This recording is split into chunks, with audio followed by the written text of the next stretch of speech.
Hoje nosso podcast recebe uma convidada que vive no centro da ação e da tomada de decisões que impactam diretamente a segurança da nossa cidade.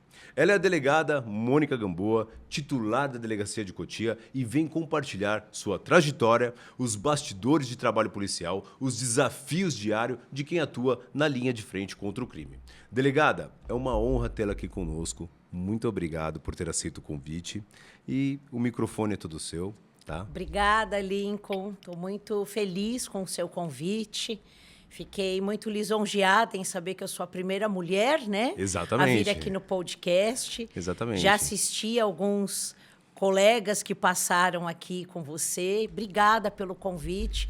É uma honra. Todos os convites que eu recebo aqui em Cotia, eu fico muito feliz, né? Porque com a minha profissão, a gente tem dois caminhos. Ou o pessoal gosta e convida para participar dos eventos, dessas atividades, desses podcasts, encontros, debates e tal, ou você não é convidado nem para o dia que tem quermesse na igreja da cidade, né? Então, aqui em Cotia, eu fico muito feliz pelo acolhimento que eu sempre tive aqui por todos. Obrigada. Não, eu fico muito feliz, sabe, porque eu te acompanho, né? Eu falei assim, não, mas ela vai ter que vir no meu programa também, né? Que são tantos convites, né? E eu gostaria de saber a sua história e trajetória, para a gente começar até a faculdade, que você contasse para nós.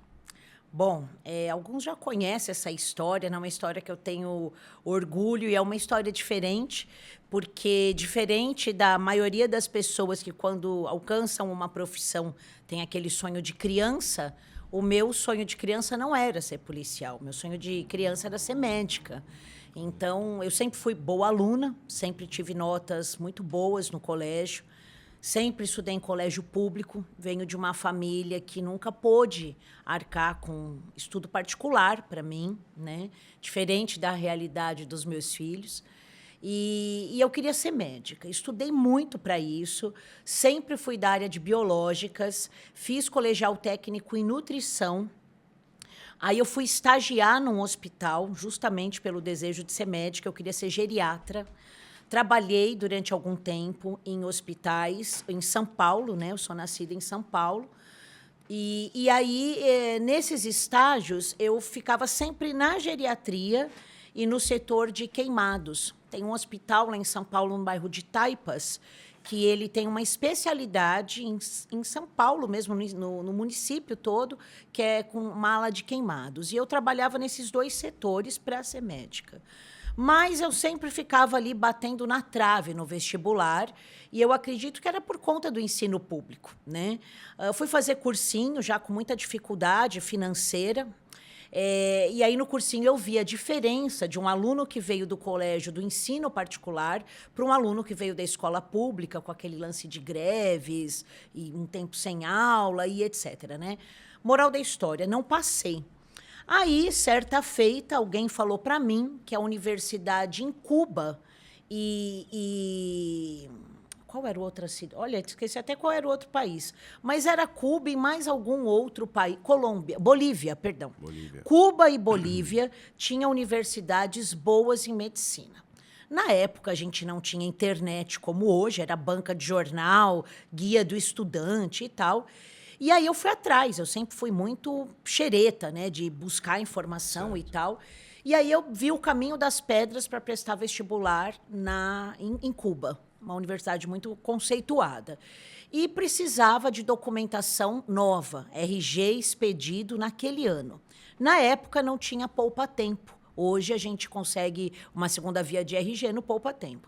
Naquela época não tinha, e tinha que tirar na delegacia de polícia. E eu fui na delegacia de polícia do meu bairro, foi a primeira vez que eu entrei numa delegacia, e fui lá pedir a segunda via do meu RG para prestar o vestibular em Cuba.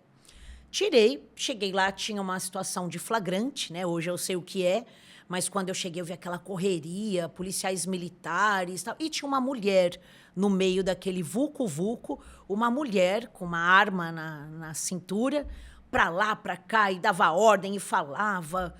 E eu olhei e falei, meu Deus, quem que é essa mulher, né? Chamou a atenção. Chamou a atenção. E aí eu perguntei para o rapaz, que era o escrivão, Falei, moço, né? Olha só. Falei, moço, quem que é essa mulher? O que ela está fazendo? Falei, ela é a delegada, né? A gente está com flagrante e tal. E eu lembro que eu comecei a procurar depois. O que era aquilo? Flagrante, delegada, tal. Na minha mente, olha só, né? A gente está falando aí de 25 anos atrás. Na minha cabeça, um delegado era um homem. Eu nunca tinha visto uma delegada mulher, né? Fui procurar, falei, olha só, parece um hospital aquele lugar. Tá? Olha que analogia louca. Mas talvez tenha sido Deus ali, né? Certo. E aí eu voltei para casa, contei animada. A minha mãe estava muito temerosa de eu ir para Cuba. Eu estava num momento de muita rebeldia com a minha mãe, aquela fase, né, final de adolescência, entrando na maturidade. Meus pais estavam num processo já de separação. E a minha mãe, ela, assim, surtou de eu sair do país para estudar medicina. E pediu muito para eu ficar e, assim, nos finalmente eu desisti porque apareceu uma luz ali para mim, que era ser policial. Falei, vai ver que é uma realidade mais próxima da minha. Vi que não era um concurso tão difícil e tal, para a polícia. E aí eu percebi que tinha que fazer direito para ser delegado e tal. Minha mãe, desde que eu era muito jovem, aquela coisa de mãe, né? Minha mãe falava, você devia fazer direito, você é muito comunicativa e tal, você fala bem. E aí eu fui investigar no tal do Guia do Estudante. Lá eu vi, gostei, moral da história. Abandonei a ideia da medicina momentaneamente e fui prestar o vestibular para direito. Então, veja, nesse meu processo, tem esse detalhe, eu cursei veterinária 2 anos. Como eu não conseguia entrar em medicina, minha segunda opção nos vestibulares de universidades públicas era veterinária. E eu passei e fui estudar em São Caetano do Sul. Fiz 2 anos de veterinária e fui um fiasco, porque eu morria de dó dos animais, eu chorava. Mas nesse meio tempo ficava aquela lembrança... Medicina. Aquela lembrança da mulher armada. Não, foi nesse processo. Foi nesse processo. Tá. Nesse tudo processo. Bem, tudo bem. Eu já tinha deixado a veterinária, fiquei 6 meses sem estudar para tentar entrar na medicina. Por quê? Eu falei, a veterinária eu estou tapando o buraco. Mas foi legal a veterinária, porque eu fui estagiar no Jockey. Eu me interessei por equinos na época, tanto que eu amo cavalo de paixão. Até hoje é uma grande paixão que eu tenho, cavalos. Adoraria ter tempo para fazer aula de hipismo. Certo. É uma coisa que me acalma muito, assim, é o convívio com cavalos. Não só de assistir, mas como montaria também. Sim, certo. Adoro. Então, sempre que eu vou viajar, eu quero um lugar que tenha cavalo para eu montar, e é uma coisa que legal, me espairece, assim. Bom, e aí eu fui fazer estágio no Jockey. Fiquei no necrotério do Jockey, com aquela ideia da medicina, e me jogaram para fazer estágio no necrotério do Jockey. Então, eu auxiliava o veterinário em necrópsia, autópsia de cavalos, que é algo surreal, né? O intestino de um cavalo, por exemplo, quando a gente retira para fazer a necrópsia, é colocado num tambor, naqueles tambores, sei lá, acho que 200 litros, enorme, tipo né? Aqueles de diesel, né? Isso, exatamente, aquilo é. Enfim, para içar a pata do cavalo para fazer os cortes anatômicos e tal, é com um guincho, né? Você iça a pata do cavalo. É uma coisa bem diferente. E eu fiquei um tempo ali e tal, aquilo não era o que eu queria, deixei a veterinária, apesar de ser uma excelente faculdade. Fiquei 6 meses vagando, aconteceu esse lance do RG, e aí eu fui fazer direito. Quando eu cheguei na faculdade de Direito, no primeiro ano, o professor pergunta, né? Quem quer ser promotor? Quem quer ser juiz? Quem quer ser delegado? Eu levantava a mão. Então, no primeiro ano da faculdade, eu ganhei o apelido de delegada, porque a maioria dos alunos queriam ser ou juízes ou promotores. Ninguém queria, nem delegado e nem advogado. E eu, delegada. Falei, eu vou ser delegada. Eu entrei em Direito para ter o diploma que eu quero ser delegada. Né? E ali começou... Já era o seu objetivo. O meu objetivo. Eu advoguei por quase 3 anos, mas a minha meta sempre foi o concurso para delegado. prestei o concurso para investigador e, assim, pelo fato de eu sempre ser uma boa aluna e tudo que envolve demanda estudo, eu me dedico demais, então eu vou bem, né? Não tem fórmula mágica. Tem dedicação, perseverança e foco.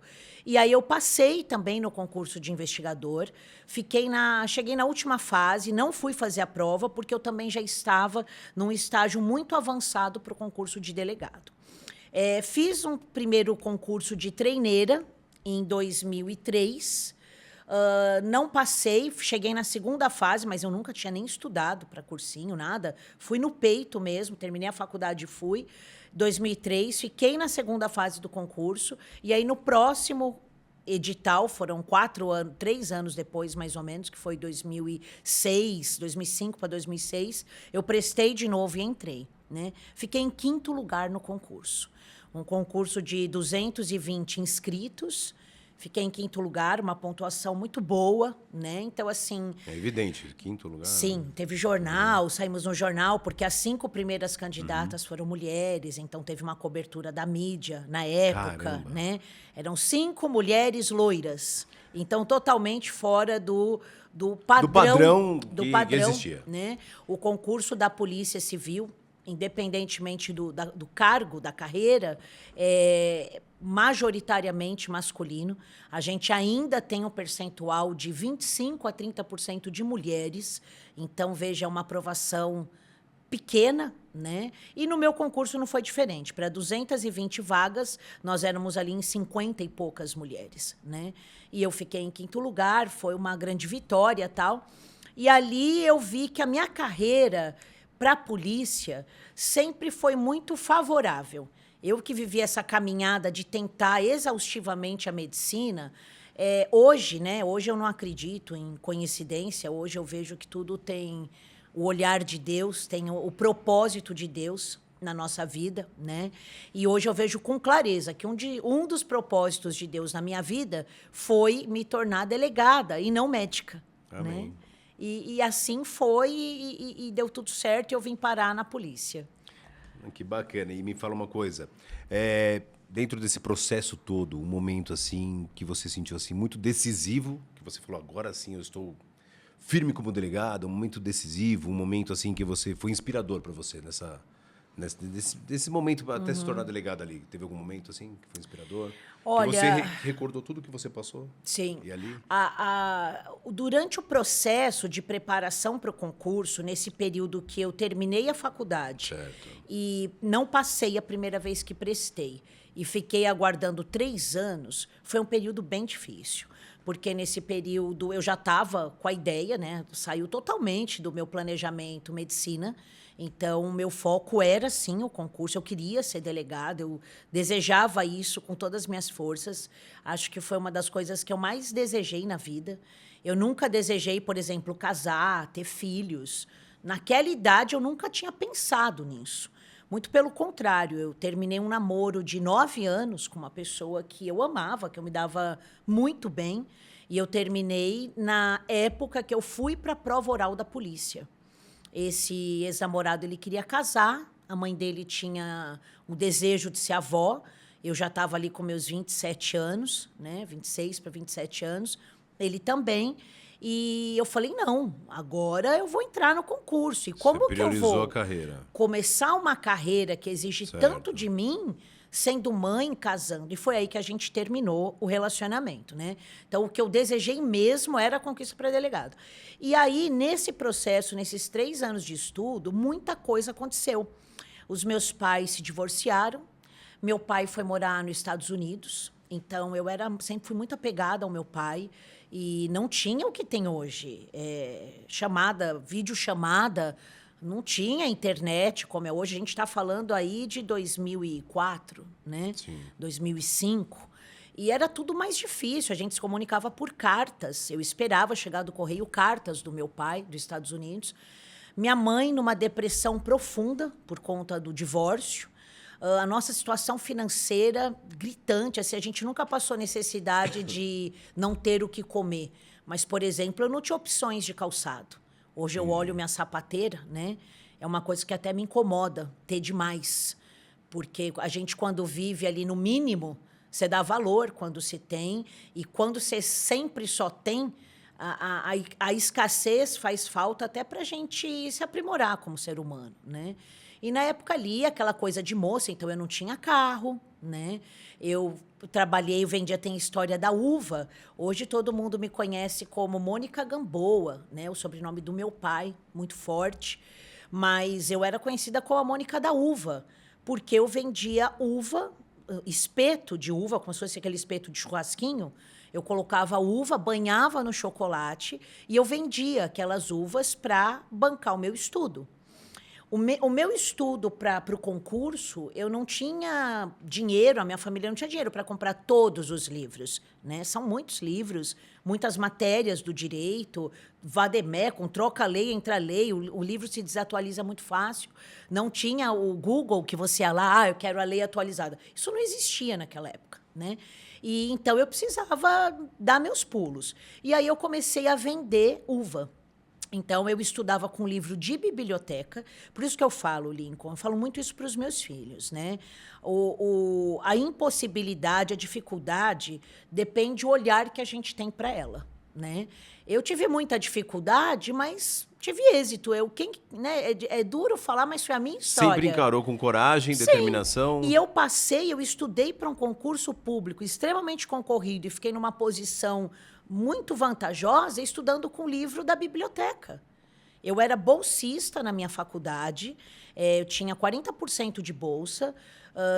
Esses 40% eu tinha que trabalhar na faculdade, então eu trabalhava no escritório de assistência jurídica, dando consultoria como advogada, né, estagiária advogada, para pessoas que não têm condição de contratar um advogado. Então, quer fazer um divórcio, um pedido de pensão, ou o filho está preso, precisa de uma medida ali, um habeas corpus, enfim. Eu fazia isso no escritório da faculdade, atendia todas as terças e quintas, em troca de 40% de bolsa. E o restante tinha que pagar. Para pagar, eu vendia as uvas. E minha mãe dava um pouquinho, meu avô dava um pouquinho, meu pai mandava um pouquinho. Era um pouquinho de cada um para honrar a mensalidade, né? Então, eu me via ali também no dever de correr atrás. Eu via que só o estudo poderia garantir para mim um futuro. E foi o que aconteceu, né? Esse processo demorou, foi um processo difícil, foram 3 anos ali, barra pesada, porque eu já estava separada do namorado, né? Minha mãe com depressão, separada do meu pai, o divórcio dos pais, meu pai morando em outro país, eu zero contato, né?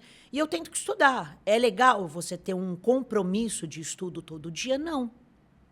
O estudo, assim, para um concurso é um trabalho. Tem pessoas que falavam, mas você só estuda? Não, o estudo é um trabalho. Quando eu fiz a minha prova oral, eu estava estudando 17 horas por dia. 17 horas por dia. Quando eu fiz a prova oral, eu fiz minha prova oral no dia 4 de novembro. Eu faço aniversário em outubro. Minha mãe fez um bolo, eu desci, cantei parabéns, e a hora que todo estava minha irmã, meus cunhados ali, a hora que eu vi que estava todo mundo entretido, eu voltei para o meu quarto para estudar e larguei a festinha ali, porque eu ia fazer prova oral. Sempre obstinada pelo trabalho, sempre focada. 4 dias depois. Certo. E aí, quando eu fiz a minha prova oral, então eu estava livre, acabou. É tudo ou nada, tinha que esperar sair o resultado. Eu fiz um processo de desaceleração do estudo. Mesmo eu sem o compromisso de estudar, você sentia falta? Eu tinha que estudar porque tipo eu tinha um vício. enxaqueca. Era Exatamente, tipo um vício para igual estudar. um vício. Então, Caramba, eu procurei um psicólogo. No cursinho, eu trabalhava também no cursinho, eu empacotava apostila, então eu também era bolsista no cursinho. Então, sempre eu dava meu jeitinho ali. E tinha uma psicóloga. E ela atendeu, ela falou, olha, você vai ter que fazer um processo de desaceleração, estuda um pouquinho cada dia. E aí eu fui até relaxar e falar, bom, agora eu tenho que esperar sair o resultado, agora dá para eu ficar sem estudar, né? Então, assim, esses 3 anos foram muito difíceis. Mas também foi um período onde eu adquiri maturidade, foi o primeiro impacto, né, que eu tive, que não era tudo no tempo que eu queria. Exato. Era no tempo que tinha que ser. Não passei naquela prova, eu tive que esperar mais 3 anos. Né? Mas deu tudo certo, entrei e já estou aí, completei 19 anos em maio desse ano como delegada. Caramba. Me falam, eu falei para algumas pessoas que eu ia te entrevistar, né? a pergunta que todo mundo fala, mas, meu, pergunta pra ela qual o momento mais marcante de uma ocorrência, de uma situação, assim, diferente, que ela falou, pô, tô aqui como delegada assistindo tudo isso aqui, vou ter que resolver. Qual que foi? Tem bastante, né? A polícia tem esse lado, assim, é um trabalho muito difícil, é um trabalho que a gente se adapta como qualquer outro. Hoje, assim, não tem uma situação que eu falo, isso é difícil, isso é legal. Não, você aprende a lidar com as situações, né? Mas só esses 5 anos, tem 5 anos que eu tô aqui em Cotia, e foi, assim, um grande marco na minha carreira. Eu cheguei aqui em Cotia numa situação bem atípica, porque os 15 anos que eu fiquei em São Paulo, eu já tinha chegado meio que, não no topo, mas eu estava numa condição muito confortável. Eu já tinha passado por algumas delegacias, área nobre, área periférica, fui titular de DDM, trabalhei no administrativo, fazendo, por exemplo, contrato de compras de computador, drone, papel sulfite, trabalhei com isso. Mexia com compras, com licitação, né? Trabalhei no operacional, foi um dos primeiros lugares que eu trabalhei, logo que eu entrei, trabalhei no GOI. Então, andava de uniforme, fazia treinamento tático, era 20 quilos mais magra, tinha uma baita, assim, condição de condicionamento físico e tal. Então, eu passei por muitos lugares da polícia. E quando eu vim para Cotia, eu vim porque eu tinha tido um problema de assédio moral em São Paulo, com uma pessoa do alto escalão da polícia. Enfrentei essa pessoa e é aquilo, né? O enfrentamento já nunca é bom, nem na iniciativa privada. Então, imagina na iniciativa pública uma mulher com uma pessoa grande, um diretor da polícia. Foi um período muito difícil. E aí, mas, né, eu não recuei e tal, e aí precisava sair de São Paulo. Eu já estava morando aqui em Cotia, pegava Raposo todo dia, mesmo com a facilidade de ter viatura, tal, horário bom para chegar. Eu era chefe na época, estava num departamento muito bom, como divisionária, é um cargo alto na polícia. E estava tudo de boa. Mas aí teve essa briga, eu falei, quer saber? Eu vou para Cotia. Eu tinha muito receio de ficar aqui, igual eu te contei, né? Certo. Já te falei isso.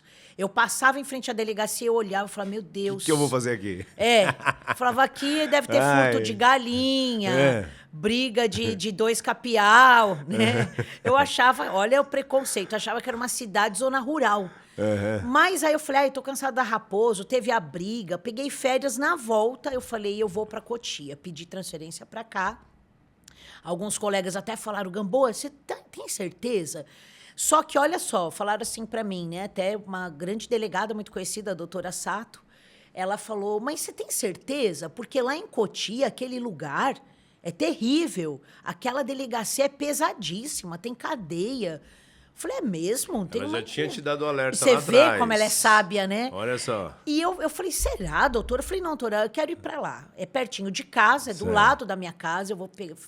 Quero ir buscar filho na escola e tal, porque aí no meio do caminho, né? Vieram os filhos, casamento, a vida deu uma guinada, assim. E aí eu vim para cá, né? Então, esses 5 anos que eu tô aqui, são tantas histórias que parece que eu esqueci o que aconteceu em São Paulo. Porque Cotia foi uma grata surpresa, né? É uma delegacia que me deixa maluca, é um lugar que eu já vivi muitas coisas. Então, assim, tem ocorrências que te toca, que você se vê obrigado a agir, você se vê obrigado a sacrificar até a sua vida pessoal, particular, porque tem uma criança, por exemplo, um adolescente, uma adolescente que precisa de você. E você sabe, quem vai poder cuidar disso sou eu. Ou é um caso que tem recentemente, né? A gente não precisa nem pensar muito. Semana passada, nós tivemos aqui na cidade um atropelamento que chocou No muito. Isis, foi no Isis ali, né? Isso, ali no Jardim Isis, né? 8 pessoas voltando de um culto. Então, tem a questão de que, claro que, né, a pessoa que está voltando do baile funk não merece ser atropelada, tal qual a que está voltando do culto, não é? Sim. Esse o ponto. Mas o que chama a atenção é que eram 7 idosas com uma pessoa, uma jovem, que acompanhava o grupo, que foi justamente a que morreu, né? Meu Deus. E uma situação assim que você fala, eu posso fazer, eu tenho que me dedicar. Uma vítima já está morta. E as outras 7? Quais são as condições dela? Juridicamente, compete ao delegado se debruçar ali no papel. E aí, Lincoln, é escrever. É você usar não a emoção, mas a lei, a razão, fundamentar uma situação para tentar uma pena maior. Para não deixar que aquele criminoso responda apenas por um crime, ao passo que ele praticou. Que fique impune 8. pelo contexto todo Sim, da situação. Exatamente.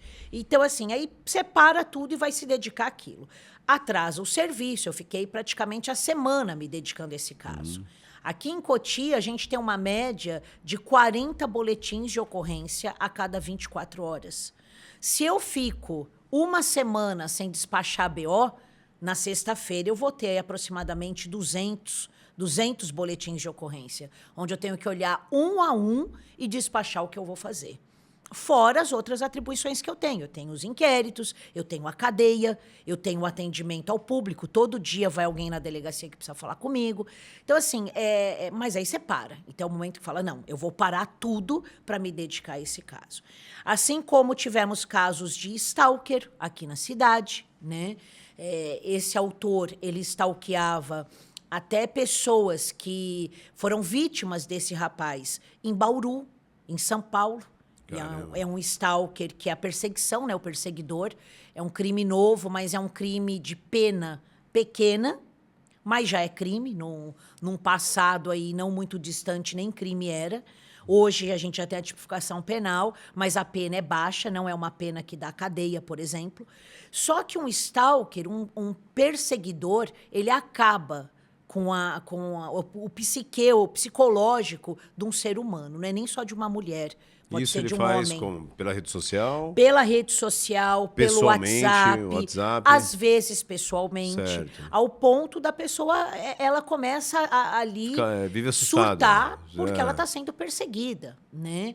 O stalker, ele fala o que a pessoa está fazendo, ele pega então no seu celular e fala, eu tô te vendo, eu sei que você está de camiseta preta e você está entrevistando a delegada. Aí você começa a procurar. Quem é? Está vindo da onde? Tá me vindo da onde? Né? E isso é o dia todo.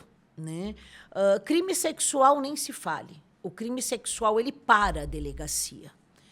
Não importa se a vítima é homem, mulher, criança. É um trabalho que você não precisa nem pedir a colaboração. Bingou um caso sexual, todo mundo para. As pessoas se solidarizam. Sim, e dedica. Certo. Então, são vários casos. E aqui na cidade, tem muitos, né? Aqui em Cotia, por escala, qual que é o que tem mais? Homicídio. Homicídio. Sem sombra de dúvidas. Foi o lugar que eu mais... Eu digo, Lincoln, foi até bacana essa pergunta, que eu tenho a oportunidade de falar. Certo. Foi aqui em Cotia que eu aprendi a investigar homicídio. Em São Paulo, eu não tinha... a expertise, o tirocínio que hoje, eu acho, pelo menos que eu tenho, pelo menos em Cotia, não fica um homicídio sem esclarecimento. Se fica sem esclarecimento, ou porque, né, de repente o telespectador fala, não, eu tenho... Às vezes fica. Por quê? Ou porque a gente não consegue identificar. Eu tenho casos aqui, poucos, mas tem alguns casos, acho que tem uns 3 casos aqui em Cotia, onde não deu para identificar a vítima, nem por digital, nem por arcada dentária. Isso é raro, mas aqui em Cotia aconteceu. Ou porque a gente não encontrou o corpo, né? Nós temos um caso que teve muita repercussão logo que eu cheguei aqui na cidade, o caso de um advogado muito conhecido, né? Uma pessoa...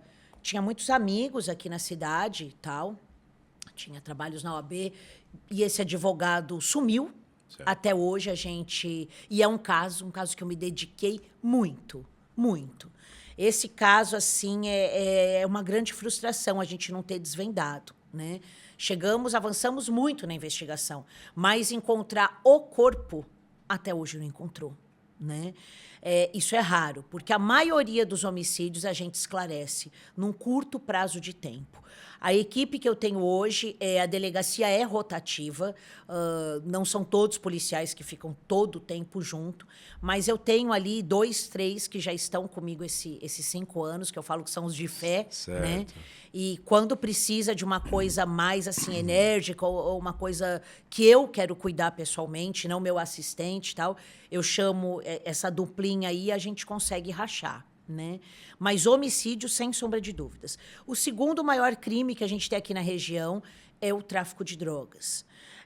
Também é um trabalho... O tráfico ele é um crime que assola o mundo, né? E a geografia de Cotia, ou seja, a construção dos bairros aqui Acaba de Cotia... favorecendo. favorece tanto o tráfico quanto o homicídio. Então, para esses dois, e o sequestro relâmpago.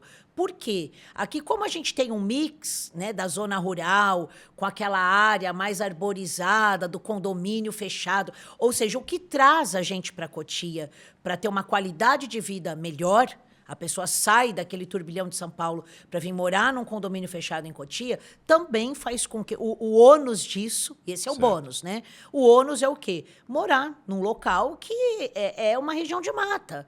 E isso favorece a abordagem pelos criminosos, favorece a desova de corpos.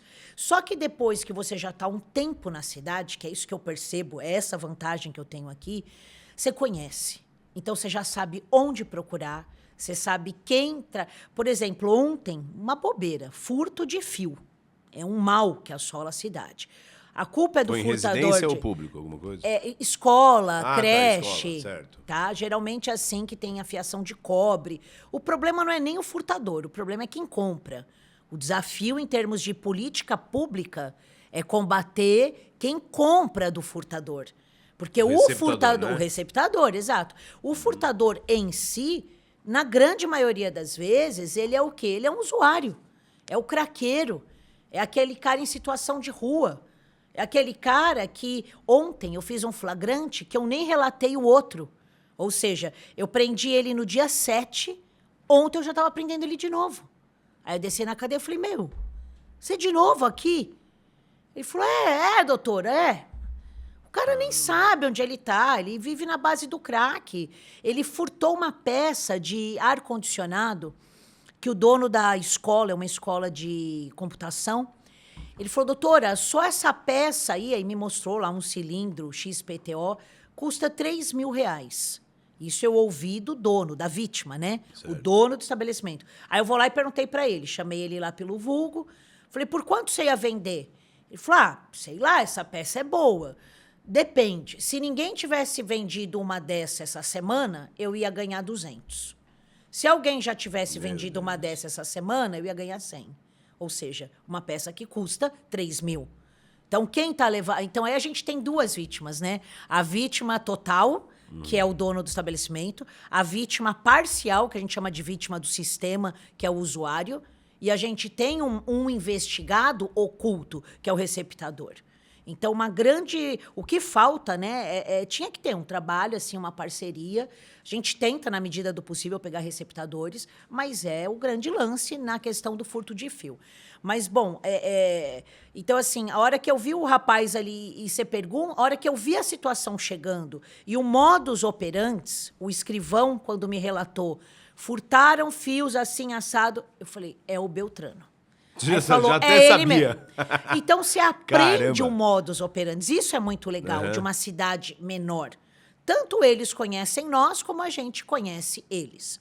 Na época do Pix, foi também algo desbravador aqui na cidade, que eu fiquei, né? O Datena começou a me chamar de delegada do Pix. Certo. Uma das primeiras, diz, né? Reza a lenda que o primeiro caso de Pix foi aqui em Cotia. Né? A gente que tem é o essa boa fama. Que é aquele mini... Isso. Pega, ele sequestra e faz o Pix, aí libera a vítima, é isso? É certo. Isso aí. É um desdobramento do crime de roubo. A gente fala que é o roubo majorado, não é qualificado, o correto é majorado, que tem uma causa de aumento de pena, porque tem a restrição da liberdade da vítima. Então, aborda a vítima, segura ela um tempo, não para extorquir, porque é um sequestro temporário. Né? Relâmpago se fala, para fins patrimoniais. Então, o roubador, ele fica em poder da vítima enquanto interessa para ele, que é fazer transação financeira. Certo. Hoje, por conta de reconhecimento facial, biometria, então ele precisa do rosto da vítima, ele precisa do dedo da vítima, por isso que ele retém essa vítima. Né? Na época do sequestro relâmpago, do Pix, quer dizer... Teve um caso, 2, a partir ali do terceiro, quarto caso, eu falei, eu vou ter que achar um mecanismo de entender como funciona. Aí eu tive que entender um pouquinho de crime digital, um pouquinho de investigação de crimes digitais, né? Até uma questão que eu ia perguntar depois, a tecnologia, se ela tem ajudado ou atrapalhado nessas questões todas. Os dois. Os dois, né? Os dois. Tem A gente o- pode até Tem falar. o ônus e o bônus. O ônus e o bônus, sim. Entendi. Então, fui fazendo isso até que eu tive que criar um protocolo para investigar PIX.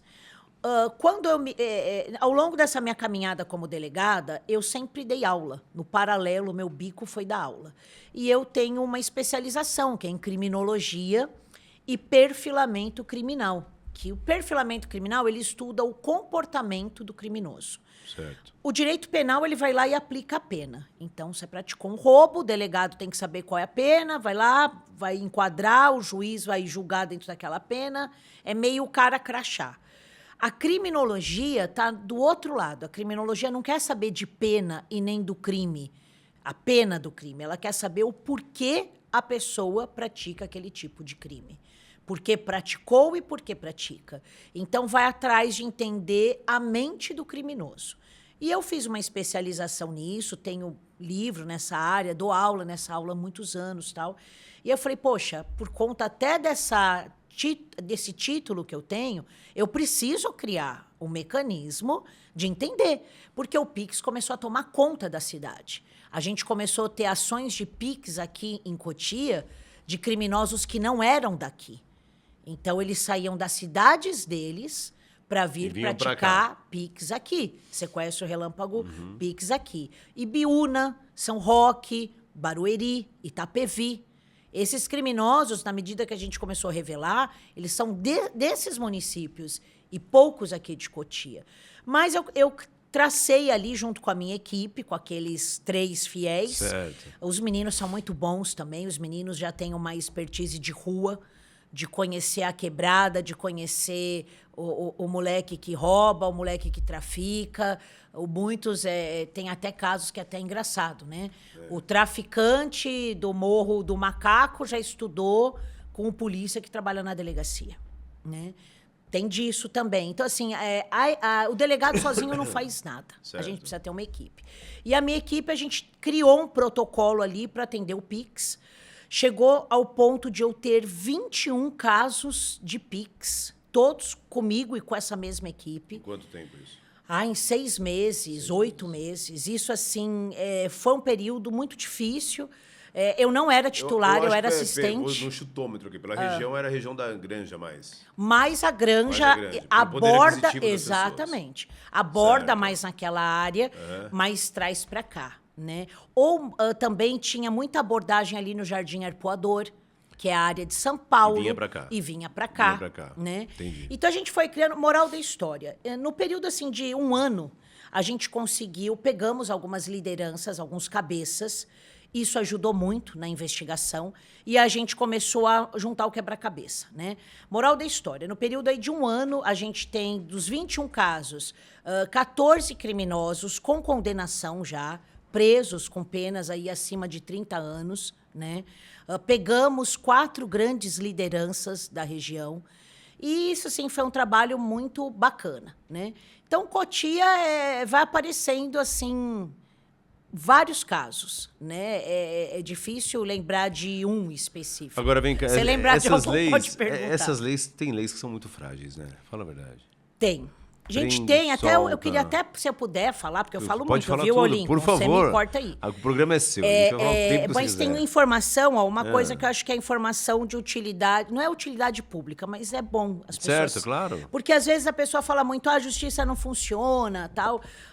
A gente não pode pensar no que a gente não conseguiu neutralizar, cumprir, punir. A gente tem que ter um olhar positivo. E o quanto conseguiu elucidar? O quanto conseguiu evitar? Né? Muita coisa é evitada. não acontece. Questão da prevenção, né? A prevenção, que a grande sacada é a prevenção, né?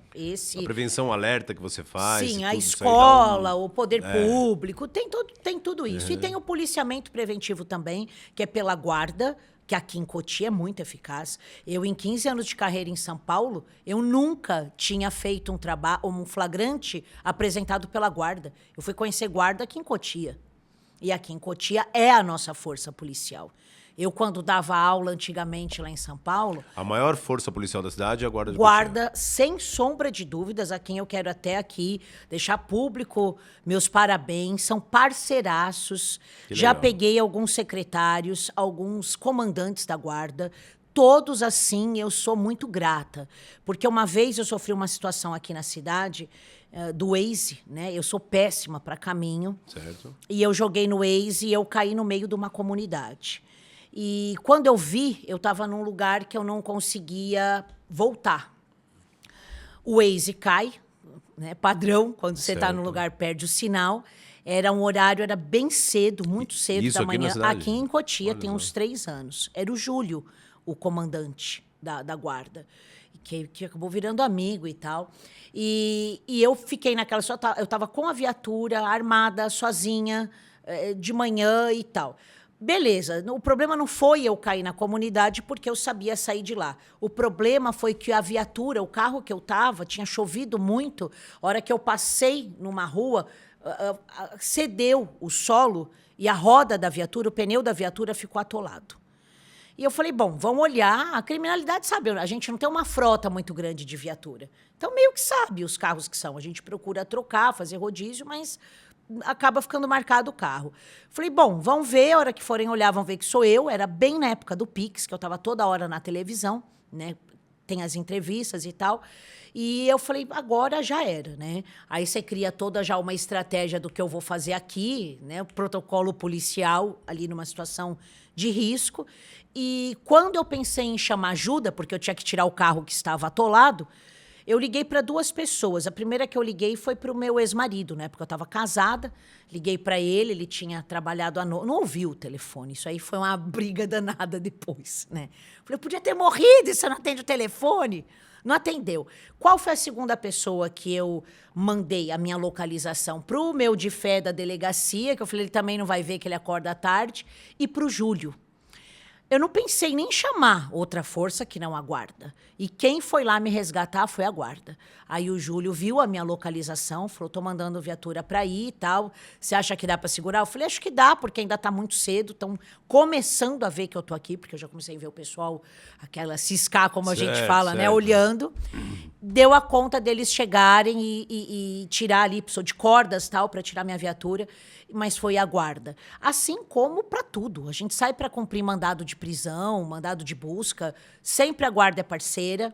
Nessa atual gestão, a gente tem feito o Dourado também, por ser um guarda operacional, facilita, viabiliza. Então, a gente já montou algumas operações aqui na cidade que deram super certo. Tivemos grandes números aí. Melhoramos já o próprio furto de fio. Eu comecei com um trabalho de parceria da guarda, então vem o BO para mim, eu passo para o Dourado começou a fazer mapeamento, então as viaturas vão mapear essas regiões. Já baixou aí 40% o número de registros e de furtos. Então, é isso que é o trabalho em conjunto, a prevenção e tal. Né? Mas a guarda é a grande força policial. Eu tenho visto bastante elogio pro Dourado. Sim. Todo mundo vem aqui. A gente tem... É uma pena que a guarda de Cotia é uma guarda envelhecida, no sentido que a gente não tem os novatos de carreira. Certo. A gente já tem todo mundo em alta patente. Aí fica aquela coisa, a cúpula super lotada e a base enfraquecida. Né? Mas agora vai vir os 150 novos guardas.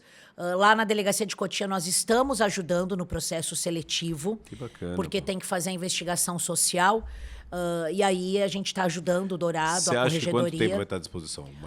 Eu acredito que até o final do ano. Até o final do ano, a gente mais consiga, 150 né? guardas. Depende, claro que essa pauta não depende de mim, tô de abelhuda aqui falando. Mas é uma coisa que já está correndo. Sim, já está nos finalmente, né? A investigação social, como eu disse, está acabando. Tem alguns candidatos que são de outro estado. Certo. Isso dificulta a investigação social, por isso que o Dourado também pediu um apoio nosso. A gente conseguiu, junto à unidade de inteligência da Polícia Civil, a gente conseguiu investigar essas pessoas. Então, eu acho que até o final do ano vem. Para a Polícia Civil também, a gente está aguardando algumas nomeações, concursos que já estão aí encerrando.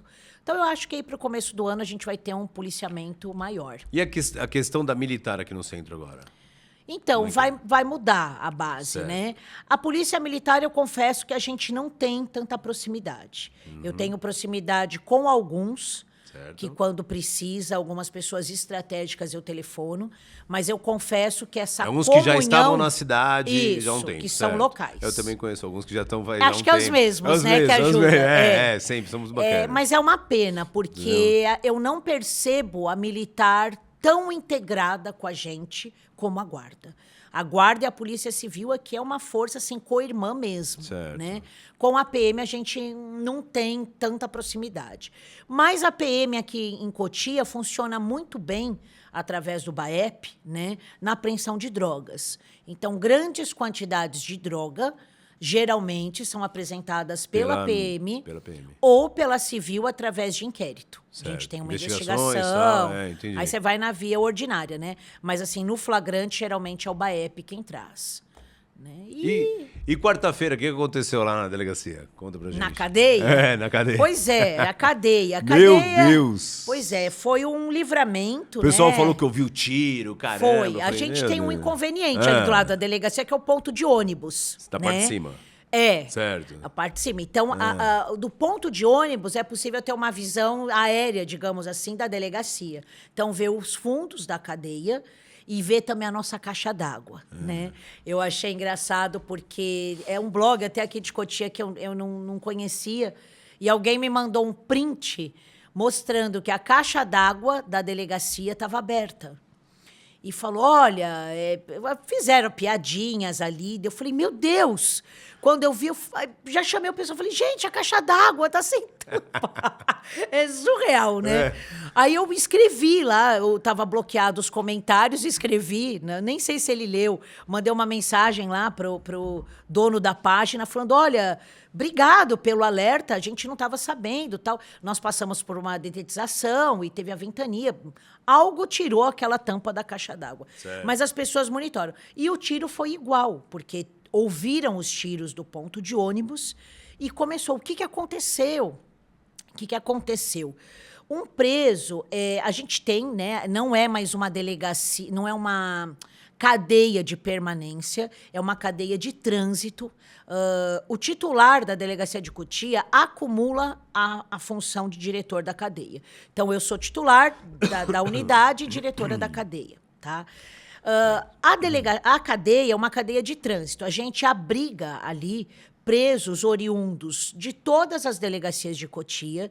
Então, fez um flagrante na Granja. Acabou o flagrante da Granja. Para onde esse preso vai? Para Cotia. Fez um flagrante em Caucaia. Para onde esse preso vai? Cotia. Cumpriu uma busca na DDM. Para onde esse preso da DDM vai? Para Cotia. E a gente ainda recebe Vargem Grande e Itapevi. Veja só. Então, é uma cadeia que recebe preso de muitos locais. Tá? Desde que eu assumi como titular e diretora, eu faço uma programação para que a gente tenha remoção de presos dia sim, dia não. Por quê? Porque é uma cadeia velha. O prédio ali tem 50 anos. Quantos presos tem lá? Eu procuro não deixar passar de 20. Certo. Tá? Numa segunda-feira, por exemplo, a gente chega a ter 20 a 30 presos, porque vem presos desde a sexta-feira à noite, final de semana, dessas 5 unidades. Né? Então, junta, 5 não, dá mais. Aqui em Cotia são 4, mais 6 unidades, Itapevi e Vargem, 6 delegacias. Então, costuma ter bastante preso. Aí, o que a gente faz? Remoção para não ficar com tanta gente aqui. Então, a gente manda para Pinheiros, em São Paulo, manda para Guarulhos, manda para Itapecerica, depende do crime e depende do criminoso. Tá? Tem essas peculiaridades para ver para qual CDP vai. Se é um crime brando, vamos dizer assim, ele fica um pouco de mais tempo. Itapecerica. Mas ele Não, já ele vai direto. O tempo máximo. Que chegou um cara na O sexta-feira. tempo máximo que eu fico ali são 30 dias. 30 porque dias a com ele gente, ali. porque a gente cumpre temporária. Ah, então, tá. o preso em prisão temporária fica 30 dias com a gente. Entendi. Se não for temporária, essa remoção vai acontecer em, no máximo, 3 dias. Olha, tá? rápido, hein? Rápido. Rápido. Isso foi algo que eu implantei junto com o chefe dos investigadores que estava comigo na época, porque antes tinha uma regra que tinha que esperar ou ter 7 presos do mesmo tipo de crime ou ter 7 dias que aquele preso está lá. Falei, bom, para a gente as duas matemáticas são ruins. Eu tenho que dar vazão aqui para preso. O prédio é antigo, as paredes são completamente quebradas e remendadas, é um queijo suíço, não tem estrutura para o preso. No final de 23, eu respondi um protocolado, que é um procedimento, né, você tem que prestar contas ali, porque a Defensoria Pública fez uma visita na cadeia e falou: esse prédio não tem condição de abrigar presos, né? Ali à luz dos direitos humanos, das garantias constitucionais da pessoa que está presa e tal. E assim, a gente fica de mãos atadas, porque o prédio é antigo, não tem o que fazer, né? Interditar a cadeia também não dá. Interditaram recentemente Barueri, por questões de não ter condição. Tá um caos, porque uma parte dos presos tem que vir para mim, outra parte para Carapicuíba. Na nossa região aqui, nós temos só 3 cadeias: Carapicuíba, Barueri e Cotia. E é uma área muito grande, né? Enfim, e aí, na quarta-feira passada, eu chego muito cedo na unidade, eu deixo meus filhos na escola e vou para a delegacia. Então, por volta das 7h20 da manhã, eu estou chegando na delegacia, né? E nesse dia não foi diferente, só que eu vi eu vi um barulho, eu vi um estalo, falei, nossa, parece tiro. Mas você fica em alerta. Tudo acontece muito rápido, nos segundos subsequentes eu vi um pessoal saindo de dentro da delegacia. Então, funcionários estavam chegando para trabalhar, tinha 2 pessoas ali para fazer BO, certo. Pessoal no fluxo contrário. Aí eu estava dentro do carro, já larguei tudo para trás, só peguei a arma, corri em direção à entrada da delegacia. Quando eu entrei, eu já vi que o investigador estava correndo.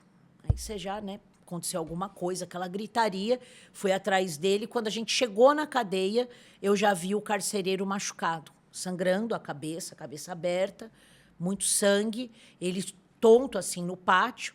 E, ao mesmo tempo que eu vi o carcereiro machucado, eu já vi alguns presos vindo na nossa direção, minha e desse investigador. Aí demos ordem de parada, ordenamos que eles voltassem, deitassem todos no chão, né? É um procedimento policial, um protocolo. E todos voltaram, deitaram. E aí que eu fui ver o que aconteceu e cadê o outro carcereiro. Porque quando a gente vai mexer na grade, sempre fica um na contenção. O carcereiro que entra, ele não entra por questões até de segurança, não entra armado, e o da contenção fica armado. E assim aconteceu. Quando ele foi abrir a cadeia, o preso estava com um cabo de vassoura. Eles têm vassoura lá para poder varrer o pátio. Fica com eles. Limparem o ambiente, né? Exatamente. Se não dá a vassoura, você vai responder o protocolado que ele não tinha vassoura para limpar, tá? Enfim. E aí ele soltou a piaçava do cabo, escondeu esse cabo, e a hora que o carcereiro foi abrir a grade para poder dar o café, servir o café da manhã para eles, ele investiu contra o carcereiro, bateu na cabeça. O carcereiro caiu no chão, machucou o braço, teve uma lesão ali no osso do cotovelo, e aí ele bateu ainda na mão do carcereiro. Um preso grande, alto, sei lá, 1,85 m, mais ou menos, forte. Enfim. E aí esse carcereiro que estava na contenção foi para cima dele. No que foi para cima dele, a cela aberta, os demais saíram. Foi aí que eu e o outro investigador chegamos, né? Então, tinha ali cerca de 17 presos ao todo, e só estávamos... Um estava com o que agrediu, um policial com o que agrediu, o outro policial ferido, tonto ainda, sem saber o que estava acontecendo, e eu e o outro para segurar o restante, né? Mas ninguém se feriu. Os barulhos de tiro que ouviram, esses tiros foram tiros de contenção, de advertência, para que eles Recuassem. recuassem. Acalmassem. Isso. E eles foram direcionados no Certo. fundo ali do prédio, que é uma área desabitada, é uma área que tem até a proteção própria para situações como essa. Tá? Então, ninguém se feriu, nem os presos, Graças nenhum a de Deus. nós, graças a Deus. Graças a Deus. É. E me fala uma coisa, a maioria dos homens quando vão...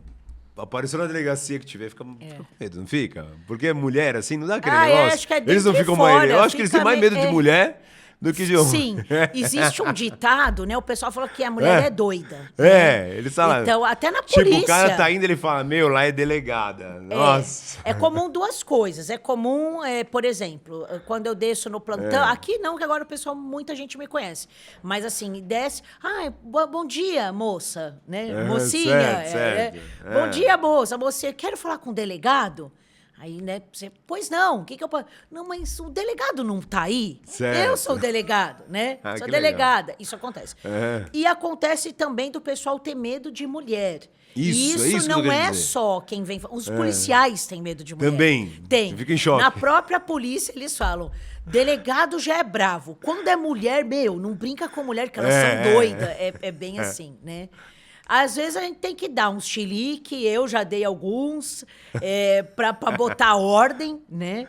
Recentemente eu mexi na escala. Eu acho que a questão da mulher, ela deixa mais organizado também, Exato. né? É isso, O né? Lucas é um grande parceiro meu lá É. na delegacia, o Luquinhas, ele é muito conhecido aqui na cidade, também é o meu braço direito para assuntos operacionais.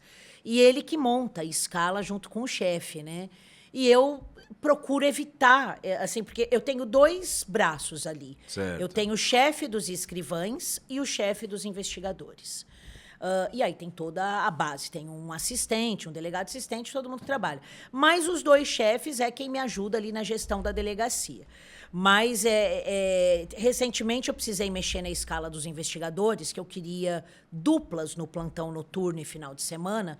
E o Lucas falou: não, doutora, não dá. A gente não tem funcionário para tudo isso. Falei: não, Lucas, aperta aqui, ali. Aí ele, ai, doutora, não dá. Os meninos vão reclamar.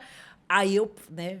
Falei: Lucas, eu não tô pedindo, Lucas, é para fazer, eu quero a escala, assim, assim. Ele: tá bom, vai, doutora. Aí soltou a escala com os dois. Então, às vezes, você tem que dar, né? Mas a gente quer, no afã aí de organizar, né? Sim. Agora, separando a vida profissional, assim, da vida pessoal. Como é que você leva? Porque tem a questão do João Pedro e a Manuela, que eu acompanho que você é a mãezona, né? Sim, procuro Como é que é ser. essa situação? Porque é uma vida intensa no meio da polícia, né? Você sempre tá ligado. Você tá andando na rua, passeando, você tá ligado em tudo. Tudo, Não é isso? é. E E como é que aqui, é por essa ser- relação? Esse botão que não é necessariamente que você aperta que você muda o perfil. Nem dá. Não dá porque já Não. está instalado em você, da pessoa. Mas essa ligação para você com o João Pedro e a Manuela, como é que é? A Manuela odeia, né? Ela não gosta? Não gosta, não gosta. Não a Manuela gosta. não gosta o fato de eu ser conhecida. Certo. A Manuela pegou uma fase. Teve um tempo que eu dava aula e eu fiquei muito conhecida como professora, porque eu dava aula no Damásio, e é um lugar que a aula é transmitida para 300, na época era 316 cidades, uma aula, né? Quando eu lancei os livros de criminologia, nesse nicho da criminologia, eu fiquei muito popular. Numa época que estava estourando a rede social. Não era ainda o Instagram, era o Facebook. E eu me recordo que quando eu abri uma conta no Facebook, em uma semana eu já tinha atingido a meta lá dos 5.000 seguidores. E ficava naquela, uma fila de centenas de pessoas, né? Foi muito difícil lidar com isso, porque eu nunca me enxerguei como uma celebridade, uma influencer.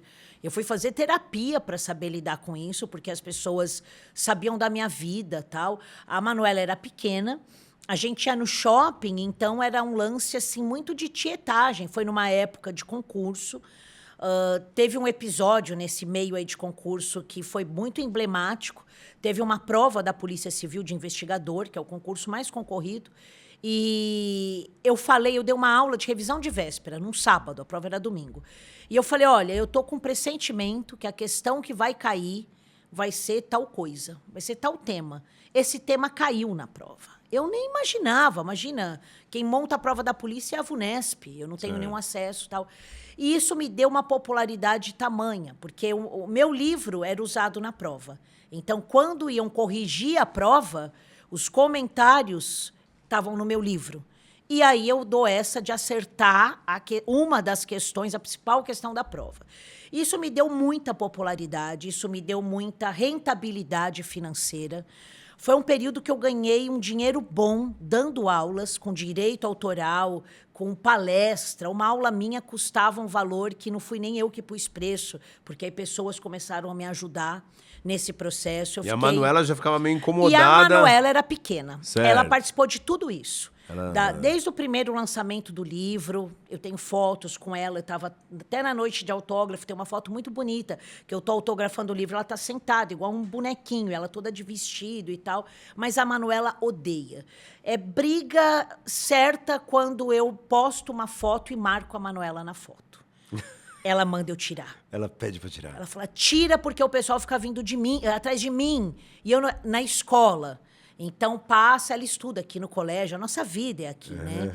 Ela estuda no colégio, então tem amigos dela da escola que são meus fãs. Querem ir em casa fazer trabalho para me conhecer. Quero conhecer a delegada. Ela quer morrer. Passa uma ambulância na rua do colégio. Será que ela não tem um momento que ela fala assim... Mãe da Gamboa! Ô, mãe, é minha amiga porque quer te conhecer, porque quer te ver. Ela fica, que saco.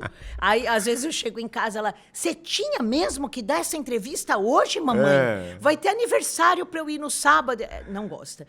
O João, mas morre de orgulho, por outro lado. Sim, sempre você sente. Da história, né? Você sente. Né? Mas você fala pra ela, quer ser policial? Não. Não quero. E o João Pedro? Ele adora. Ele gosta? Ao contrário, ele conta pra todo mundo que a mãe dele é delegada, diretora da cadeia. Você viu ela na televisão? Da televisão, ele tira foto e ele fala... O Datena falou que é a delegada do Pix. E o João, ele vibra, ele adora, né? Coisa de menino. E brinca, e é engraçado que o pai também é policial. Mas ele tem esse lance assim, o pai é outras coisas, né? Adora andar comigo, ele fica pedindo de viatura. Eu não sou muito boa eu não ligo muito pra arma, por exemplo. Eu ando armada porque eu tenho que andar, né? Mas eu não tenho aquela loucura por arma. Agora, carro, eu gosto. Eu adoro, assim, carro. Eu adoro dirigir viatura. Eu tenho todos os cursos de direção ofensiva, defensiva. Amo andar em corredor, pilotando viatura. Eu gosto. Isso é uma das coisas do meu cargo que eu gosto. Que eu tenho aquela vibe. Eu falo, não é a roupa de polícia, não é mostrar arma. Isso não. O carro eu gosto. E aquela modéstia à parte, eu piloto bem. Pilotando, eu gosto. E aí, tanto que quando eu fiz uma ocorrência, eu estava na Granja e conheci o pessoal do kart. Aí eu falei, poxa, é a primeira vez que eu vi vantagem de eu fazer uma investigação. Agora eu vou ficar amiga dos caras do kart, eu vou lá. Isso eu gosto. O João, ele gosta, ele curte, né?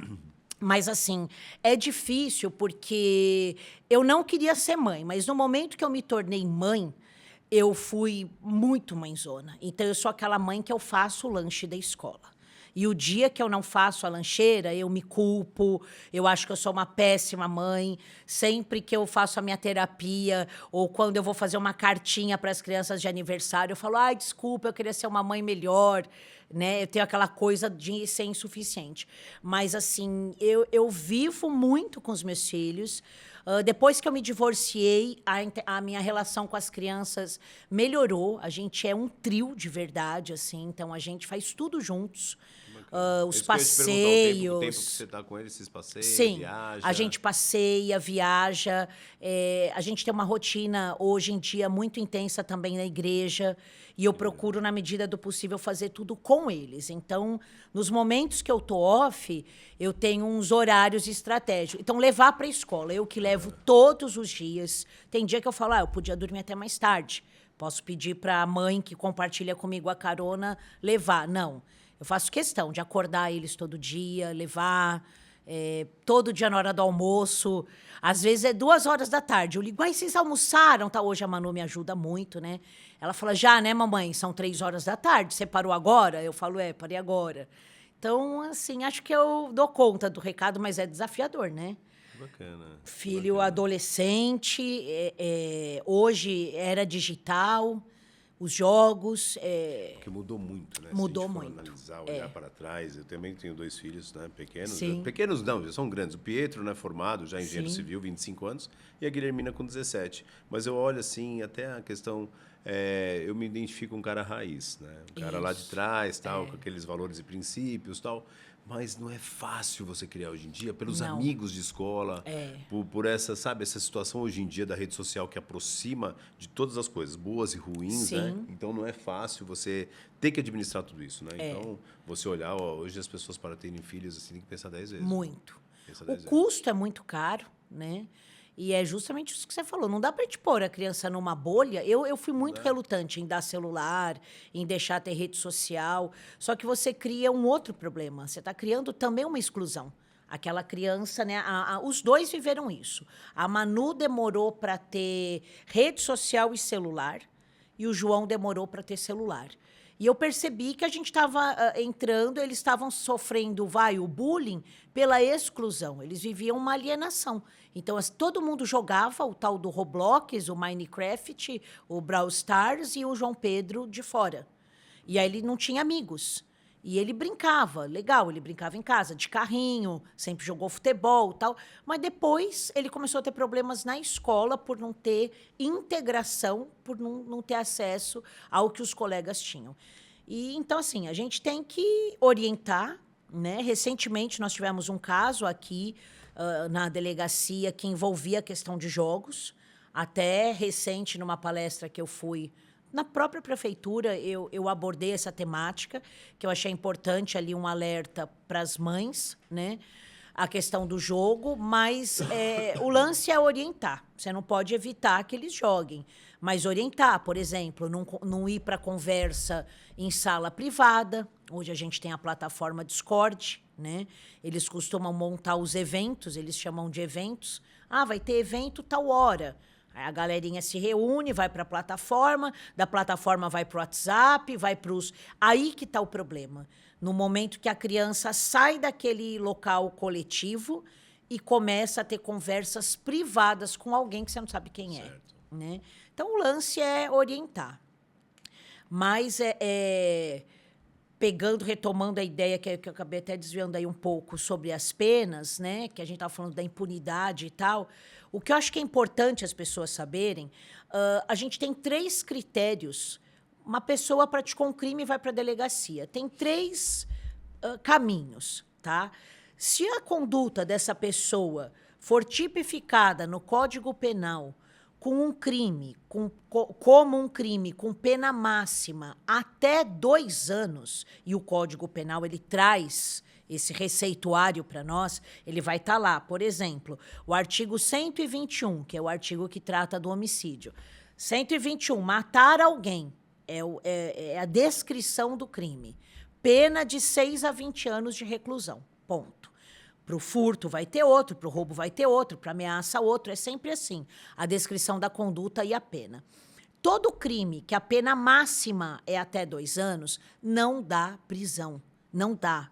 Se o delegado prende essa pessoa, o delegado está praticando abuso de autoridade. Essa prisão é uma prisão ilegal, tá? O que a gente faz, então, com esse abençoado que praticou um crime até 2 anos? Por exemplo, um desacato. O desacato causa revolta. A desobediência, a resistência, a vias de fato são crimes com pena até 2 anos. A injúria, a calúnia, a difamação... Todos esses crimes até 2 anos não dá cadeia, pode ser flagrante. O que vai fazer? É um termo circunstanciado. A pessoa vai responder um mini processo, digamos assim, perante o juizado especial. Juizado especial, antigamente, era chamado de juizado de pequenas causas. Hoje é GCRIM. Então, por exemplo, o cara tem uma agressão. Um Isso. crime que Opa. não vai preso. Aí depois ele tem um desacato. Tá. Então vai acumulando. Não pode juntar no mesmo ato. Vai juntar... Não, então, ele tem assim, nessa semana, no final de semana, ele foi lá, tomou um negócio, ficou muito louco, brigou na rua. Levou pra delegacia. Levou pra delegacia. É um TC Agressão. que vai fazer. Tá, agressão. Na outra semana, ele, pô, com o carro lá, não sei o quê, desacatou um policial. TC. É um outro TC. Outro. E vai acumulando. Vai acumulando. Isso serve pro juiz, lá na frente, quando ele Certo. praticar um novo crime, vai ver que ele não tem bons antecedentes. Ah, tá. Então Agora, eu não posso, como delegada, somar todas essas condutas e falar, ah, não, hoje, agora ele vai ficar preso porque ele tem 3. Certo. Não, tá? E muitos criminosos sabem disso. Então, vamos lá. Não é que não teve punição, não é que não teve apuração, não é que a polícia liberou ele. Ele vai responder o procedimento, só que ele não vai ficar preso. São coisas distintas. O fato do indivíduo não ficar preso não quer dizer que ele não vai ser processado, tá? Vai ter um procedimento no juizado. Se esse crime tiver pena maior do que 2 anos, porém até 4 anos, incluindo 4 anos, e aí eu te dou como exemplo o furto, ele também não fica preso. Ah, Mônica, então você está falando que o cara furta e a pena é até 4 anos e ele não fica preso? Exatamente. Essa foi uma mudança, uma alteração legislativa que trouxe muita celeuma, muita discussão na época, tá? É algo que eu não concordo. A justificativa disso é que o sistema prisional brasileiro é falho. Se o sistema é falho, não adianta você superlotar a cadeia colocando aquele que pratica o crime pequeno e o crime grave na mesma cela, por exemplo. O que pratica o pequeno crime vai ser contaminado pelo que pratica o crime maior, que é líder de uma facção, enfim, e aí, né, então não vale a pena. Essa é uma saída de política criminal. Na prática, quer saber o que acontece? O furtador se estimula a furtar porque ele sabe que ele nunca vai ficar preso. Porém, essa liberdade dele tem um preço. É o preço da fiança. Ou seja, crimes com pena até 4 anos, o delegado é obrigado. Eu não tenho a faculdade de escolher. Eu não tenho a discricionariedade de falar, eu vou arbitrar ou não. Eu tenho que arbitrar. Fiança. Entre 1 e 100 salários mínimos. Geralmente é 1, máximo 2. Tá? Pega um furtador de fio. Ele não tem dinheiro para pagar nenhum salário mínimo de fiança. Aí sim ele fica preso. É só se não tiver o dinheiro para pagar a fiança. Se tiver como pagar a fiança, ele sai. E esse dinheiro da fiança não é dinheiro para a polícia, que fique claro aqui também. Ele vai para onde esse dinheiro? Esse dinheiro vai para o Fundo Penitenciário Nacional. Certo. Toda vez que o delegado apreende, por exemplo, não precisa nem ser fiança, um tráfico, Certo. pegou drogas e pegou notas ali. Tem, sei lá, R$300 em nota de 20, de 10. Esse dinheiro vai ter que ser apreendido. Para onde esse dinheiro vai? Para uma conta vinculada ao fórum. Quando a gente faz o flagrante, isso é uma tarefa do escrivão. O escrivão vai fazer um auto de apreensão desse dinheiro. E aí esse dinheiro, ele vai ter que gerar uma guia. Ele vai entrar no sistema do Tribunal de Justiça. Tá legal, Lincoln, você perguntar isso. Acho que ninguém nunca perguntou. Olha, ó, isso aí é importante. Bacana, né? legal. Esse dinheiro, ele gera uma guia de arrecadação, uma DARF, tá? Tem um código ali próprio do fórum, vinculado ao número do processo e aquele valor. O escrivão tem 3 dias para pôr esse dinheiro no banco. Seja o dinheiro da fiança, seja o dinheiro que foi arrecadado numa ocorrência, Certo. tá? Feito esse depósito, vai ter lá o comprovante do banco, igual a gente, quando deposita um valor. Esse comprovante, o delegado pega esse comprovante, anexa como um documento no processo, para dar ciência para o juiz, para o promotor, que o valor foi depositado. Vamos supor que o escrivão tenha esquecido. Ele deposita o dinheiro ou não deposita, esquece, tá? Isso uma hora vai ser cobrado.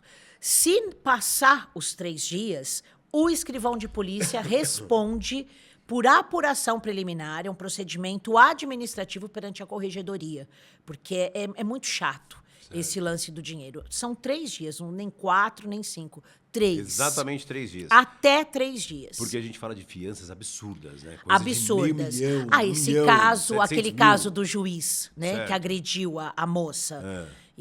Acho que Quanto- foi o caso quanto dele, foi foi lá? 40 mil de fiança. 40 mil. O máximo que eu já arbitrei de fiança foi 20 mil reais. 20 mil. 20 mil. Também numa situação Mas de existe briga. essas questões de 500 mil, 300 mil? Existe. Ah, tá. O delegado de polícia, Certo. segundo o Código de Processo Penal, o delegado de polícia pode arbitrar até 100 salários mínimos. Você tem que justificar de acordo com o caráter econômico. Ah, tá. Então o cara, Tá? pô, aqueles caras que ganham muito... Sim, você vai fazer. Toda vez Pronto, que alguém assim. vai preso, Certo. ele tem que preencher um formulário de vida pregressa. Então, o investigador vai na cadeia. Qual que é seu nome? Com quem você mora? Com quem você ganha? Você tem bens? Tem filhos que dependem de você? Você tem patrimônio? Nível de escolaridade. Essa ficha tem que ir em toda ocorrência. Tá? Em cima dessa ficha, a gente consegue arbitrar. Então, o delegado ele pode arbitrar de 1 a 100 salários mínimos de fiança. A partir de 100 salários mínimos, só o juiz. Mas tem essas milionárias, é o juiz que arbitra. E o delegado também pode diminuir. Ele pode reduzir a fiança até 2/3. Então, eu posso pegar um salário mínimo, falar, olha, a pessoa... Apliquei já aqui em Cotia, eu fiz isso uma vez. Era o gerente, eu não vou citar nomes, era o gerente de um estabelecimento. Ele foi autuado em flagrante porque estavam vendendo bebida para menor de idade. Certo. Vamos lá. Quem que foi conduzido? O gerente do estabelecimento. Ele é o responsável absoluto, total? Não, ele é um trabalhador que está ali cumprindo a ordem do chefe dele. Tá? Mas para o flagrante foi ele que veio, porque ele não estaria monitorando, na condição de gerente, essa venda. Tá? Arbitrei o valor da fiança, um salário mínimo. Ele não tinha o valor completo. Eu posso reduzir? Posso. Eu fui lá e justifiquei. Falei, olha, ele ganha 2 salários mínimos por mês. Um é muito pesado, ele é o gerente, ele não tem ligação direta. Eu tenho que escrever, eu tenho que justificar o porquê que eu estou baixando. Certo. E aí eu arbitrei para ele meio salário mínimo. Dá para pagar? Dá. Paga, vai embora. Responde o processo em liberdade. Tá? E uma terceira situação é a situação com pena superior a 4 anos. Esses casos, fica preso. Não tem conversa. Não tem fiança. Não tem fiança, não tem TC, é pote, como a gente fala. Certo, Esses pote. casos, fica preso. Tá? Então, é muito importante as pessoas saberem que tem esse critério. Às vezes, até um policial militar, até um GCM, não sabe. E aí fica naquela, por que não prendeu? Aí comenta com o outro, você viu? Levamos, não era flagrante? Está escrito flagrante aqui, não prendeu? Por que ele saiu? Certo. Então, isso acho que é até uma informação de utilidade pública. Tá? Tem esses degraus. 2 anos, 4 anos, acima de 4. Né? 2 anos, termo circunstanciado, vai para o juizado, não fica preso. 4 anos, não fica preso, responde o processo em liberdade pagando fiança. Mais de 4 anos, não tem fiança, não tem TC, não tem nada, preso. Tá? Todo preso tem que passar por audiência de custódia em 24 horas. E isso é uma alteração nova na lei, mas ela é antiga em termos de direitos humanos. Então, existe uma Convenção de Direitos Humanos, um pacto muito conhecido, chamado Pacto de São José da Costa Rica. Todo mundo já ouviu falar no Pacto de São José da Costa Rica, alguns chamam assim. Ali está previsto como garantia individual da pessoa presa, porque eles têm direitos, como as pessoas soltas, né? A gente vive numa democracia, responde pelo crime, mas tem direitos. Eles têm direitos a serem, eles têm o direito, a prerrogativa de serem entrevistados pela autoridade judiciária, que é o juiz, em 24 horas após a prisão pela autoridade policial. Então, a autoridade judiciária é o juiz, a autoridade policial, a polícia judiciária é o delegado. Então, o delegado prende em 24 horas, tem que passar por essa custódia. Aqui em Cotia, lá na delegacia onde eu sou titular, que é da Central, nós temos toda a estrutura para audiência de custódia. Foi implantada aqui em Cotia. Então, várias outras delegacias faz a audiência de custódia na minha delegacia também, porque lá a gente tem a estrutura. Tem que ter câmeras, é uma estrutura igual aqui do estúdio. Certo. Claro que, né, não tão assim equipada, mas tem que ter o microfone, a câmera, o link para falar com o juiz. E esse preso, 24 horas após a prisão, até 24 horas da prisão, ele fala com o defensor público ou com o advogado dele. Se ele apresentar advogado, o advogado ganha o link e entra na audiência. Se ele não tiver advogado, a justiça tem que nomear alguém, que é um defensor. Conversa com o promotor e conversa com o juiz. E o juiz vai decidir o destino daquele cidadão. Ele foi preso em flagrante, o juiz vai olhar tudo e vai decidir, atendendo critérios legais também, se ele vai ser colocado em liberdade ou se ele vai permanecer preso. No caso do cara que furtou dia 7, eu fiz o flagrante, era caso de arbitrar a fiança, ele não tinha dinheiro para pagar a fiança, não tendo dinheiro, fica recolhido, é apresentado para o juiz em 24 horas. O que o juiz entendeu? Que ele podia ser solto, porque o crime que ele praticou não tinha violência. Pôs ele na rua. 2 dias depois, ele praticou o mesmo crime. Foi preso de novo. O que eu fiz? Não arbitrei fiança. Falei, juiz, vai manter ele solto? Ele está descumprindo. Você está dando benefício para o cara, vai pôr ele solto? Aí ele fica preso. Então, tem esses jogos... jogos não, né? Perdão. Tem essas estratégias jurídicas que tanto o promotor, o juiz e o delegado estão presos à lei. Então, muita coisa não é, a gente é dono da caneta. Se pudesse, se fosse por Parcialmente. vocês, seriam diferentes. Diferente. Totalmente diferente. Totalmente diferente. Totalmente diferente. Seja pela pena, seja pelo critério de não ficar solto. É um absurdo. A delegada Gamboa tem uma varinha mágica. Ela faz assim, ó, tum. Se ela pudesse mudar algo no sistema policial, o que ela mudaria? Olha, nossa, é tanta coisa. Primeira, eu acredito muito no trabalho de prevenção, né? Certo. Eu acho que tinha que ter, sim, um sistema prisional separado. Tinha que ter um fortalecimento nas escolas, na base mesmo. Eu acho que essa questão parece uma coisa meio clichê, parece até papo de político, né? Ai, vamos melhorar o ensino. Não é. É necessário. A saúde de qualidade e o ensino de qualidade... Tudo isso vai refletir. Evita, exatamente, na formação de alguém de caráter, de alguém sadio mentalmente. O lazer faz falta, o lazer numa comunidade. Então, são pautas, são pastas de política pública, que a polícia, na verdade, é um bombeiro. É um bombeiro Fazer de problemas sociais. Um trabalho de investimento em informação. Exatamente. Conscientização, capacitação, né? Sim. Valorização.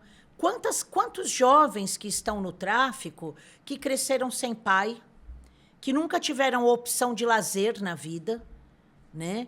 Que estão ali porque a vida jogou para aquilo.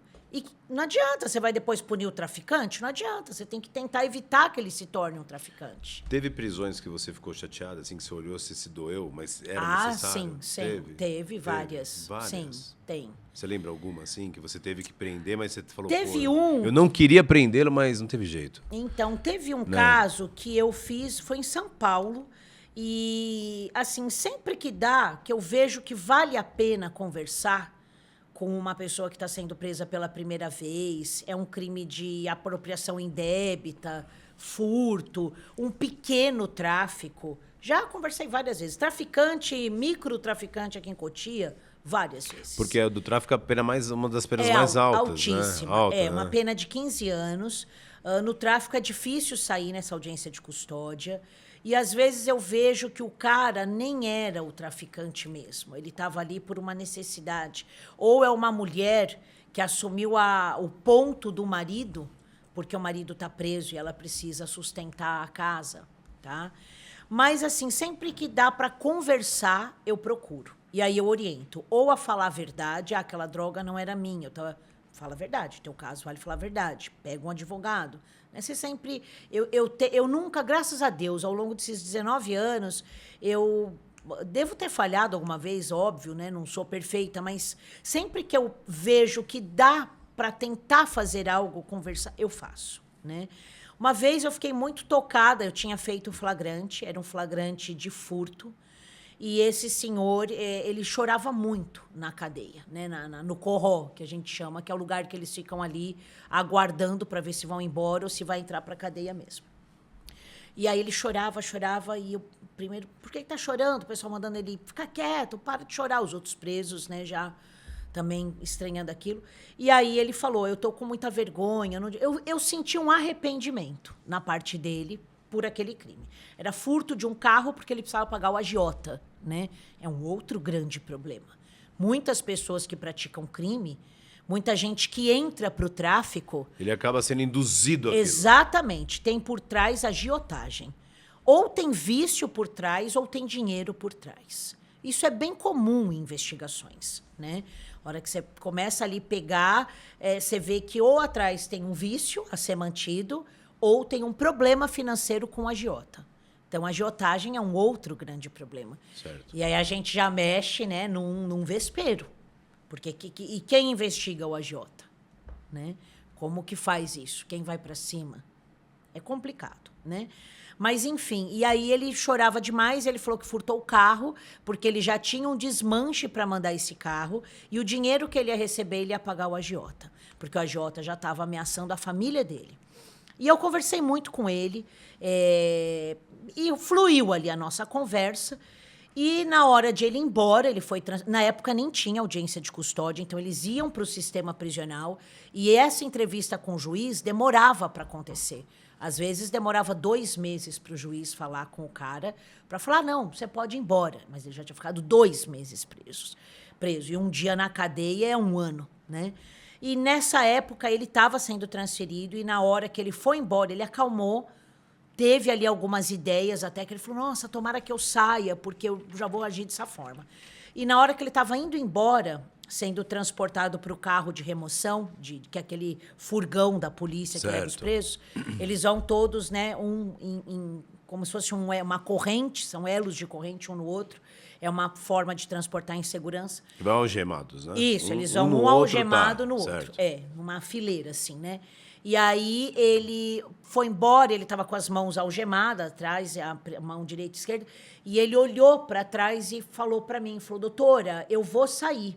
E quando eu sair, eu vou trazer uma cesta. Eu não sabia qual era a ideia dele, né? Ele falou, e quando eu sair, eu vou trazer para a senhora uma cesta de café da manhã que eu vou começar a montar. E eu ouvi aquilo, falei, nossa, tomara que assim seja. E não é que esse homem passou, nem sei, passou uns meses, um belo dia, eu cheguei para trabalhar e tinha ali Caramba, a cesta. Você acredita? A cesta e ele colocou para a doutora Mônica, tal, assinou e assim, foi uma coisa que me tocou muito, porque eu falei, gente, é uma conversa ali que eu falei, né, e nem sabia o efeito daquilo. Assim como você conversa, tem uma conversa com um aluno e depois a pessoa vem falar, você sabe que eu fui policial porque aquele dia você deu uma aula e você falou... Eu estava falando para centenas de pessoas. Certo. Eu acho que é bem o lance do padre, do pastor, num culto, numa missa, né? Olha, aquilo te serve tanto, aquilo muda tanto a tua vida, e quem está ali proferindo a palavra nem tem ideia, né? E acontecer isso daí numa aula, e aí desse preso foi isso da cesta. E eu tenho até hoje esse cartão guardado, né, numas coisas, e foi algo que acho que deu certo ali a conversa. Quanta história. Ixi, meu filho, pois é prosa. Você acredita, a gente está aqui, o Henrique passou ali, ele falou assim, 1h30 já. Você tá brincando. Que a gente está conversando. 1h30, Henrique. Você tá vendo? Bati o recorde do Frota. O Frota, é verdade. Bateu o recorde do Frota. É. Bom, doutora, eu quero te agradecer demais a sua participação. Eu quero, nas considerações finais, que você deixe uma mensagem às pessoas que te acompanham, que te admiram, né? A delegada do Pix, né? Que você deixe uma mensagem. A câmera tá ali, mas antes disso, eu tenho uma lembrancinha aqui pra você. Esse aqui nem o Frota ganhou, olha! Tá? Essa daqui é porque eu sou menina. Olha, gente. Ai, obrigada, Lincoln. Obrigada, querido. Obrigada, viu? Pra você. Que carinho. Adoro. Essa lembrança do programa do podcast do Lincoln. Muito obrigada. Tá? Fico feliz mesmo. Foi um prazer. Eu quero te agradecer. Vou mandar a mensagem ali. Eu tenho certeza que isso daí vai parar na mão do João Pedro e da Manuela. Eu vou falar, tá vendo como é legal? Nem tudo é tão ruim, né? O João Pedro e a Manuela. Obrigada, Lincoln. Mas é isso, muito obrigado. Desejo muita sorte aqui no seu programa, viu? É um trabalho... O podcast tem esse lance de trazer informações variadas, né? Verdade. E aquela pessoa que acompanha o podcast está sempre atualizada em alguma coisa. E aí, pegando esse gancho, eu quero te agradecer pela oportunidade Eu que fico de feliz. falar sobre o meu trabalho, né? É um trabalho importante, é um trabalho que as pessoas muitas vezes não conhecem os bastidores. Eu espero que aqui eu tenha conseguido trazer um pouquinho dessas informações. Trouxe né? muita informação. Que Foi muito bom. bacana. Muito Falar um feliz. pouquinho da nossa cidade, essa cidade que me acolheu com tanto carinho. É a minha casa, é a minha cidade.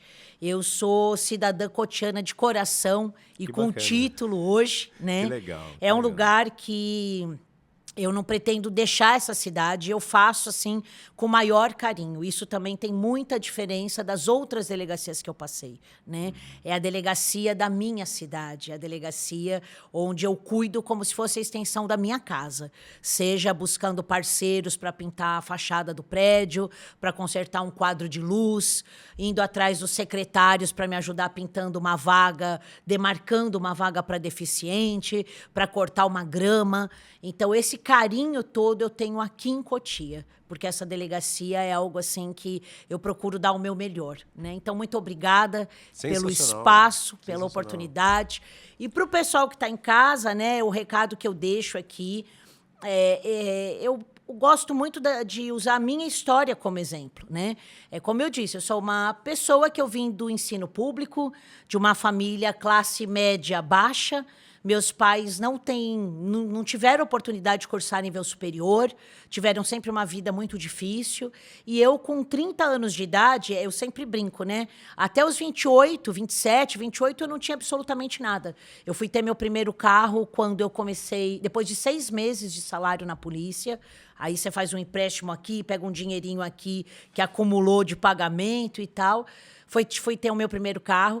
E com 32 anos de idade, eu já tinha carro, já estava com o meu apartamento quase quitado. A minha vida deu uma guinada, a minha vida financeira mudou muito, né? Graças ao quê? A estudo. E esse estudo veio em cima de muita perseverança, veio em cima de muita batalha, de muita dedicação. A gente não consegue... O que cai do céu, né, sem pagar nada é a chuva. A gente não consegue nada sem esforço. Então, eu deixo essa mensagem aqui para você que se inspira em ser policial, em buscar uma carreira pública, né? Estude, tenha disciplina, peça a Deus, entregue, né? Hoje eu sou uma pessoa que a minha vida é entregue ao Senhor. Eu tenho uma vida assim de muita fé mesmo, de muita devoção, e tenho certeza que toda boa obra que acontece na minha vida é fruto aí da minha parceria com o nosso grande Criador, né? Que quando vê que você está ali de coração e com propósito, a coisa flui. Então, sou muito grata a tudo que essa cidade trouxe para mim. Inclusive, ser a primeira mulher titular. Eu brinco que eu falo que eu quero um busto meu ali, lá no jardim da delegacia. Eu falei, uma hora eu vou sair daqui, né? Vocês vão fazer um busto meu na com frente certeza. do distrito que eu quero. Obrigada, Bom, viu, obrigado, Lincoln? muito Muito obrigado obrigada, mesmo. Fiquei sucesso. muito contente, muito que bom, feliz, tá bom? que bom. E, Espero bom, que o pessoal goste. Vocês que acompanharam o podcast do Lincoln, muito obrigado e fiquem com Deus. Valeu?